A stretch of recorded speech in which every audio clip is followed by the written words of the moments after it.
is everyone today? What I want you to do is I want you to drop me in the comments. I want you to drop a weather emoji because it's raining here in Alberta. Fall has officially started, and here I thought we could get till, maybe the end of September, but not so much. Look, Connecticut, Texas, Florida, that's a long way from me. I love Florida. Illinois, I've never been there. So you are dropping in the comments, you are dropping an emoji or emoticon, whatever you call them, something that has to do with your weather today. So, Angela has sunshine. Indiana is gorgeous, beautiful in Minnesota. Awesome. So are there any Canucks on here? Australia, that is definitely a long way away from me. So are there any Canucks? Argentina? Houston is 102. Ew, I'm really sorry. That's gross. Raining in Connecticut. Sunny in, I'm thinking MS is Minnesota, maybe? North Dakota. Arlene is sunny. Awesome. Raining in the UK. Well, I hear ya. It's raining here too. So I'm super excited to be here today. My name is Erin, and I am an educator actually from the Janome Canada team. And so I've hopped on here today as a guest for Janome America, and I'm so excited. Today we are talking about my favorite features of the M7. Oh, hi Sandra, there's a Canuck. So if you have been watching and following on Janome America and Janome Canada and all of our social media channels through the summer, through the pandemic and all that, we've been talking a lot about this machine, and it is the Continental M7. And I got to tell you, it is one of my very favorite machines ever. And I love it. I love the throat space. I love how shiny it is. I love the manual. Like, look at this, ring bound, lots of pages. So I have to tell you a funny story. When I first started working with Janome, I would often be yelling at someone named Manuel while I was sewing and trying to get to know my machine. And my husband shouted down from upstairs and he goes, honey, who is Manuel and why is he in your sewing room? So there wasn't actually a man in my sewing room, but this is Manuel, my manual. So I've had lots of different versions of Manuel over the last 3 years that I've been with Janome Canada, but I've got to say that Janome definitely does a good instruction book. So that is probably my number one favorite accessory with this machine, is it's very well thought out instruction book. But I also wanted to show you today a couple of things that I absolutely love. And these are just with built-in accessories. So these are things that come with the machine when you purchase it. Oh, Susan, I love the M7, but I hate the manual. Well, a manual is not for everybody. Not everybody likes to use a manual. And so I guess if you don't have a manual, then you can use the AccuSpark, which is another favorite thing of mine on this machine. And AccuSpark is an app on your phone. So if we have time, I will show you some stuff on AccuSpark. So there's lots of really amazing things about this. So without further ado, let's talk about something that's really hot in the quilting community right now, and it's ruler quilting. So I'm just going to switch my camera here so that you can see my machine. And I got to switch my light. I got myself one of these little selfie lights, and it's perfect on days like today when it's kind of cloudy and kind of yucky. It works really well to keep my area nice and bright. So we're going to talk about ruler quilting, and ruler quilting is one of those things that takes a little bit of practice. You do have to work with it and play with it. It's not something that's going to be an instant, fish in water kind of a thing. But I love it because it's so easy to set the machine up for ruler quilting. So I'm just going to loosen my screw here to take the ankle off, and I'm going to put on the ruler foot. And one of the really awesome things about this ruler foot is it has like a little scoop out here.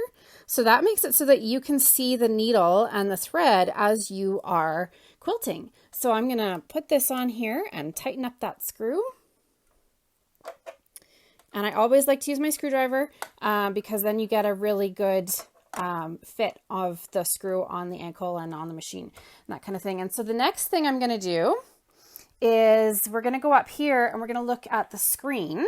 So I love this screen. It is big and bright. It's got a clock. It's amazing. So I'm going to go here to the t-shirt, which is the applications menu. And I'm going to go to the quilting section here. And I'm going to pick ruler work. And I'm going to use a light sandwich because I have just not a very thick piece of batting today. And did you notice I was using a stylus when I was touching that screen? The stylus is also one of my favorite things. I honestly could sing that song from The Sound of Music about these are a few of my favorite things, just with the accessories that come from this machine. So I love the stylus that you can use it on the screen. You can use it to help guide things. You can use it to pull your threads through. It's definitely an awesome thing. And it has a handy little storage on the side of the machine. Okay, so I've got my quilt sandwich here. And so that's there, and I'm using black threads, so you should be able to see it really well today. And so when the machine sets out for ruler quilting, it drops your feed dogs for you. And so the feed dogs go down. I'm just looking at the questions here. Where did you place your selfie light? I actually put it on the back around the camera of the back of my iPad, so it's right here. There I go. Sorry, I accidentally pressed the close button. So I really like that it's handy and easy to use, and it's battery operated, so I can just, turn it off and on. And it has different light settings. So here it is even at the brightest settings. So that gives really good light here. So I've got everything set up for ruler quilting. And today I'm using one of the rulers that's available from Janome. Excuse me just one second. I just got to clear my throat. Ooh, sorry about that. So this ruler is designed by Westerly in partnership with Janome, and it has our logo engraved on it. And all of these guidelines on here are etched into the plastic, so there's no worries about it coming undone. So these rulers are fabulous. So just to show you some quick ruler quilting, and this is another feature of the M7 that I absolutely love, is that the foot goes down by itself. So let's just put my threads up and down, and I'm going to use my stylus to pull my threads through here.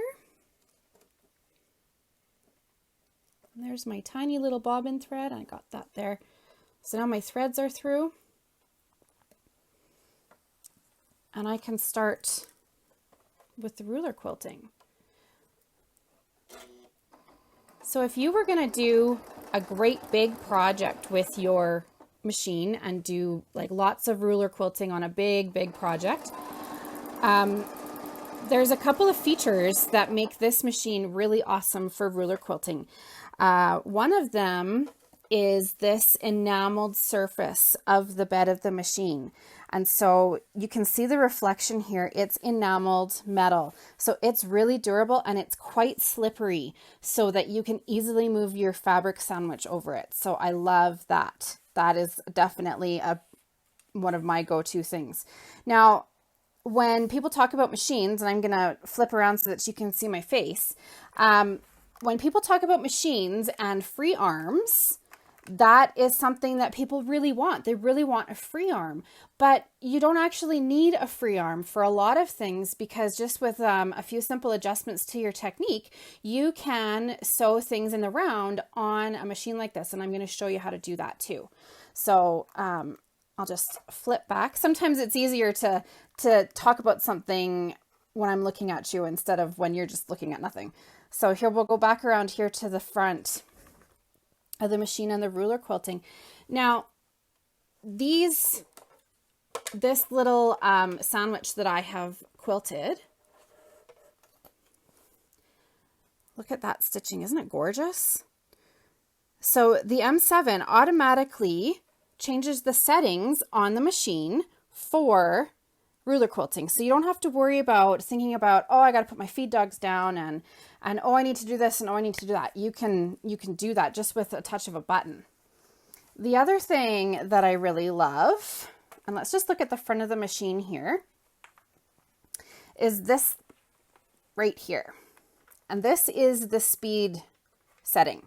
So the speed setting allows you, if you set it at the slowest, even if you squish that pedal down, that foot pedal down all the way, it'll only go as fast as it's set here. So when I'm ruler quilting, or free motion quilting, I actually like to set my speed here. And then I unplug my foot pedal, so that I can use just the start stop button. So I'm going to show you, and I'm just going to leave that ruler foot on because I'm going to do some free motion here. So I'm just going to needle up down to get my threads up.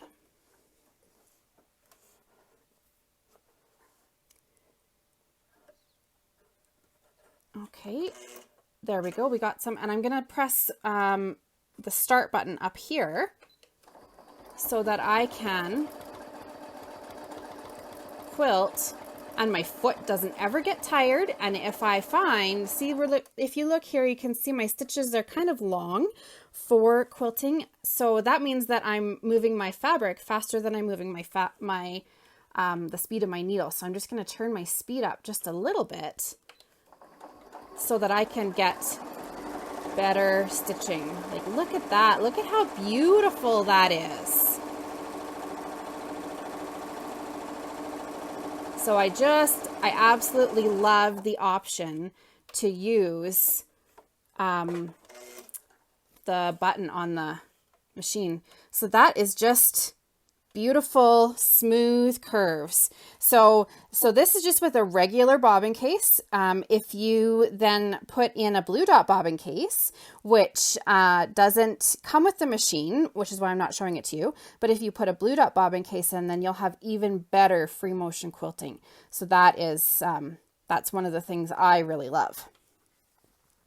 So if we move on to do a little bit more on the machine, I want to show you about the HP 2-foot. So I'm just going to take off this one. Oops. And I'm going to put on the HP 2-foot. So has anyone played with the HP foot or the HP 2-foot on any of their machines? I know it comes with a couple other ones. So did you love it? Did you hate it? What did you like about it? I want to see that in the comments. So what do you love or hate about your HP 2-foot? I love it because it gives me a 1/4 inch, and that is so important to me, to have a 1/4 inch seam allowance. I love it that you can run this right along a bag zipper and you don't have to move the needle over. It's amazing. And so it comes with its own needle plate. So let's watch the needle plate here. This is, I think, my very favorite feature. I know I've said that a lot about having a favorite feature, but just, you know, in the privacy of your own home where nobody can make fun of you, let's get some oohs and some ahs. Okay, are you ready? So watch this. I'm going to lift the needle plate. Ooh. And I'm going to take it out. So this gives me an opportunity to clean out my bobbin area, and then I can put the new plate on. So the HP plate has all the same markings as the other plates, but they're designed for that spot with the HP foot. So, and the machine knows which plate you are putting on. And so that is really cool too. So now see the needle moved over and it knows that I added that needle plate on. And so if you are trying to switch needle plates, or if you're looking to see if you've got fluff under there, let's just have another little go around with some oohs and ahs with that needle plate. It's awesome. I love it. I could sit here and watch it all day. But this is nice because it has a magnet in there, so it will set that needle plate back down in the right position after a little bit. So you don't have to worry about getting your fingers caught or anything like that, because it just does it all by itself. So that is really exciting. So the machine knows that I have an HP 2-foot or an HP foot on. So now let's go back to the screen here and have a look at the screen. So it tells us that our HP foot is installed, and then it gives us only a few options here, and that's because this is a straight stitching foot, so you can't do any zigzagging. But this foot here activates the automatic presser foot lift, so when I stop stitching, it's going to put the needle down and lift the foot so that I can maneuver my fabric. And then this button here engages the separate motor, and this is a big deal. It engages the separate motor for the AccuFeed Flex Plus. So that means that the motor that runs this part of the foot, if I can, there we go. The motor that runs this part of the foot is dedicated just to this part of the foot. So you're going to get even stitches every single time. And that's really important when you're quilting or sewing or making a bag or anything like that. So now I've got my circle here. So I'm going to plug my foot pedal back in. And we're going to sew around this circle here. And I'm just going to put my stitches to a 2.5. And away we go. So here we go. So now as I'm turning, that foot's going to come up so that I can reposition my fabric, which is important, especially when you're sewing on a curve.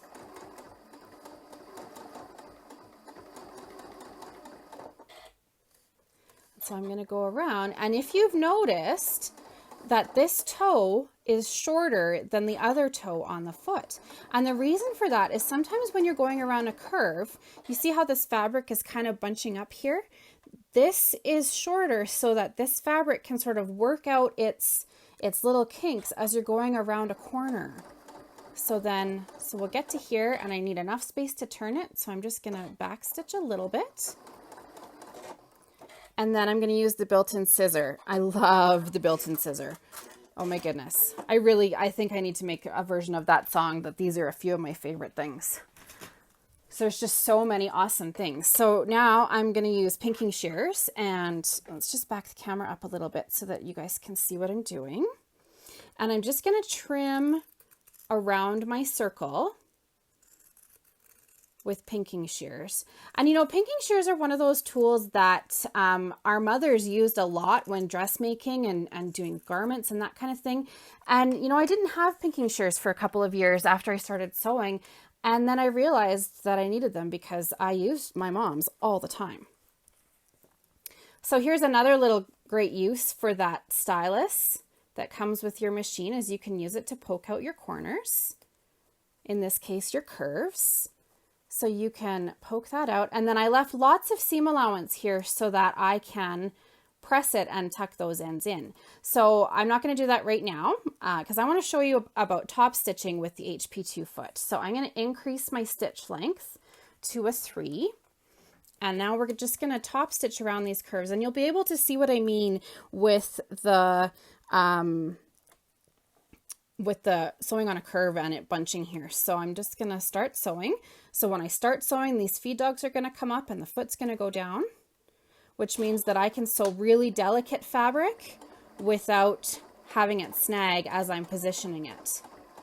So there it is with a 1/4 inch. And so now I'm going to just sew, so I'm right up next to the edge here so that you can see how nice it is for edge stitching as well. So now when I reposition, and I just love how nice and neat it makes the edges. And then I'll use my scissors here. So we can see when we look at, where's the camera? There it is. When we look at the stitches, that they are nice and straight, except for that little jog there. But you can see how easy it was to use that foot on a curved edge. And that is something that's really important to me too. So I'm going to move the light so that you can see my face again. And I'm going to talk to you while I just set up for the next little demo. And here's the spinning camera. So who's got questions for me about the HP and the HP2 foot? So let's just take a minute to talk about those questions. I'm just going to scroll back. Lois says, makes matching seams when piecing so easy. Yes, definitely. The HP 2-foot is amazing for that. And what else have I missed? Girls at Janome America, if I've missed any questions, if you could just give them a quick answer, just because there's lots of comments here and I don't want to take up too much more time. So I'm going to just switch this foot again, and I know we love it. So how about we have a look, okay? So let's go back to here, and everybody get your oohs and your ahs ready. Ooh, ah. And I can do that because there's no one here to listen to me sound silly in my sewing room. So it knows again that I'm gone back to my regular zigzag plate, and it's given me a warning on the screen so that I know. And so now I can change my foot. And I'm going to put the regular ankle back on because I want to talk about sewing with knits on your Continental M7. Sewing with knits is something that has become increasingly popular probably in the last 5 years. There are lots more, and I totally just had a mind blank.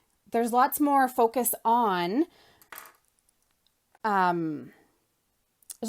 there's more focus on making handmade wardrobes and making things from upcycling and that kind of thing. And it can be a little bit overwhelming to think about sewing knit fabric on a regular sewing machine, but it is so doable, guys, like so doable. You can definitely do it. So I'm going to show you 2 things that I can do on this machine for knits. I'm going to show you how to finish the edge, and I'm also going to show you how beautiful a buttonhole is on knit fabric. So this is so exciting. So I'm going to just flip my little light here, and I'm going to flip back to the camera, and we're going to, first of all, what we're going to do is we're going to change the needle, and I'm going to put a blue tip needle in because a blue tip needle looks like this. A blue tip needle has a slight ball point to it. So that means that when you are sewing on knit fabric, you're actually spreading the fibers of the fabric apart instead of cutting a hole.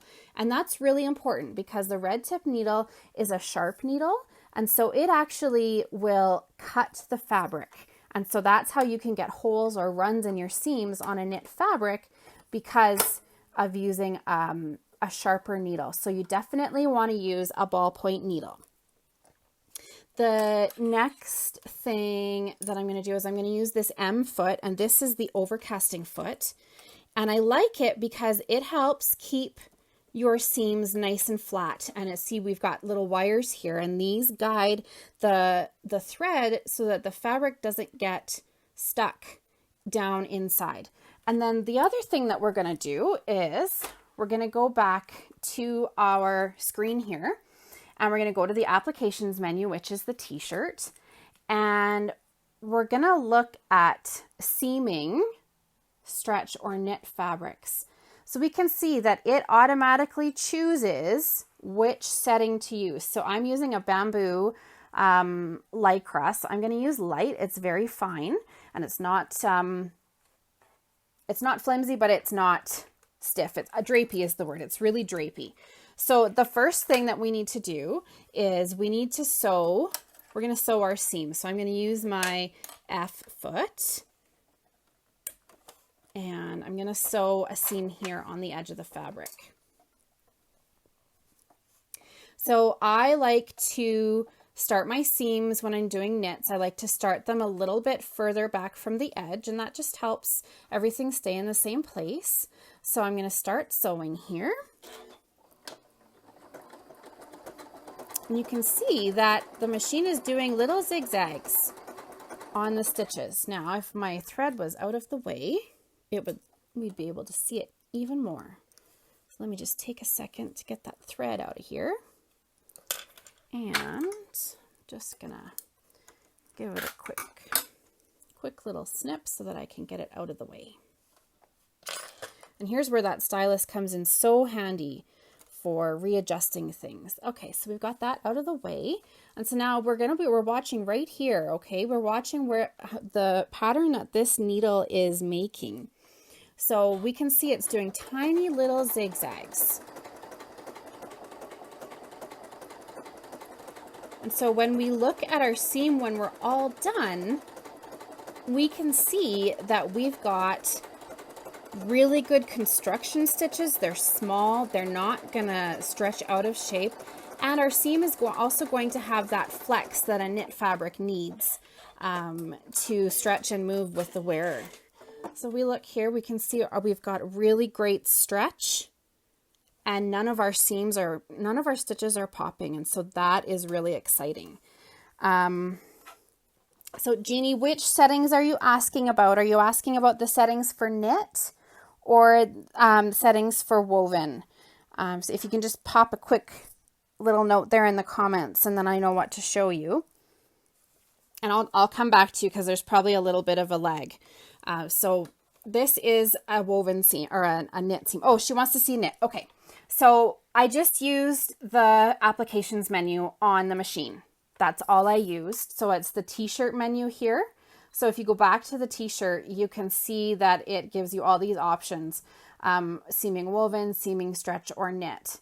So this is the one that I'm using, and I'm using the light setting. So if we look here, there is all the settings here, the width and the length and the tension and all that. So those are all automatically saved in on the machine.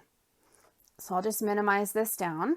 And so now what I want to do is I want to finish the edge, because that's something that your seaming is grayed out. You probably have a single hole needle plate in there. You probably have your straight stitch needle plate, because your straight stitch needle plate will actually not let you do anything that requires a zigzag plate. So I'm going to go here to over edge or knit. So we have 3 choices here, 1, 2, or 3. I really like this one. I think it looks pretty and it gets the edge nice and clean. So I'm going to give this a quick little trim here.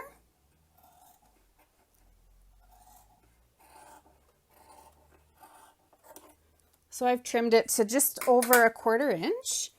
And now I'm going to change my feet to be the M foot. And now we're going to do some edge finishing. So here we go.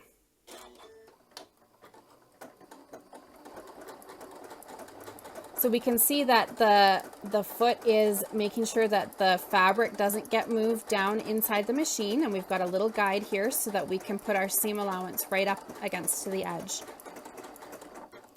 And I've got a thread. I just need to pull through here. There we go.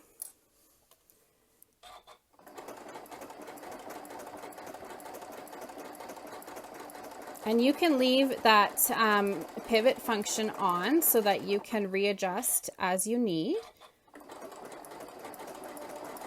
So we'll just go to the end, and then I'm going to use my built-in scissors. There we go.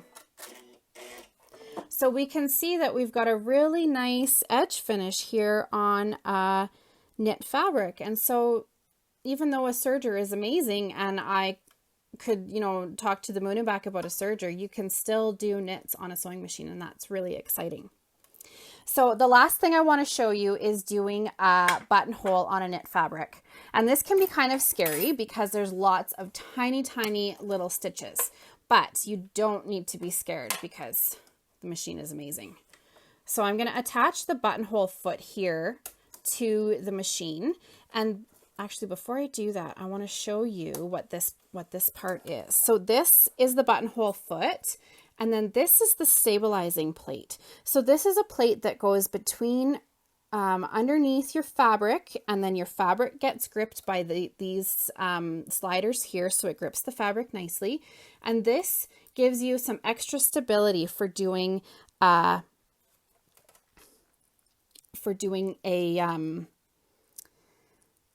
buttonhole. So I'm gonna attach this to the machine.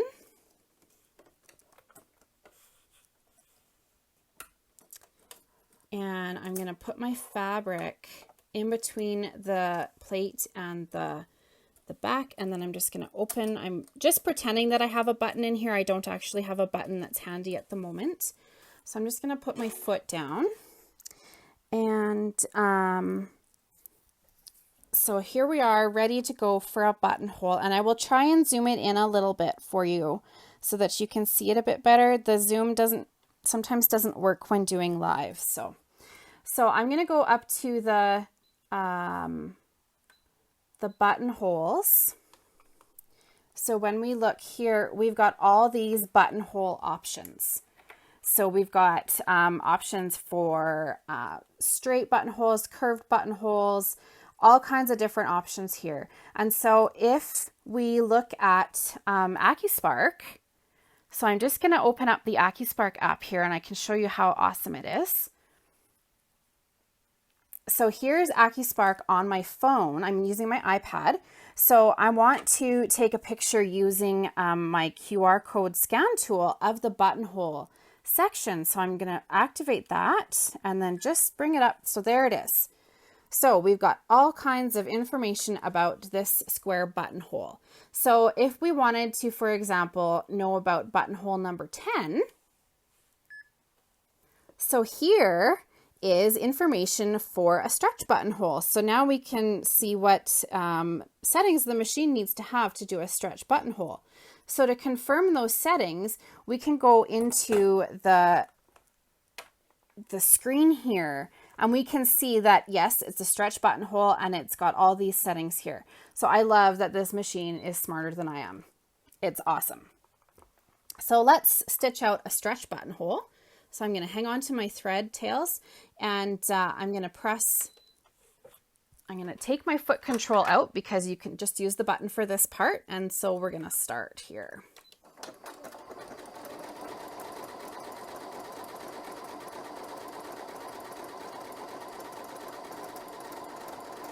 So it's going to go back and it's doing a lovely zigzaggy buttonhole.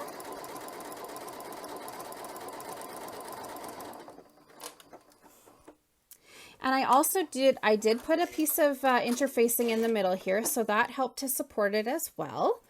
So now when I take it out, we can see that we've got really nice stretch buttonhole. So it moves with the fabric. It's not going to pop any stitches and it's going to work great for doing buttons on stretch fabric. So I'm going to flip around so that I can see you all again. Hello, everyone. So that's all I have for you today. It was just a quick around the block tour of my favorite things of the M7. And I can see that the girls from Janome America have been answering all of your questions. So I'm so excited that you guys have joined us today. The Continental M7 is definitely a great machine, and I know that you are all going to love it. So go see your local dealer. Maybe you can get a demo if you're in person, or maybe they can ship to you or anything like that. So I hope you keep following Janome America and Janome Canada on all of our social media channels, and I will hopefully see you again soon. Bye, everybody. Have a great day.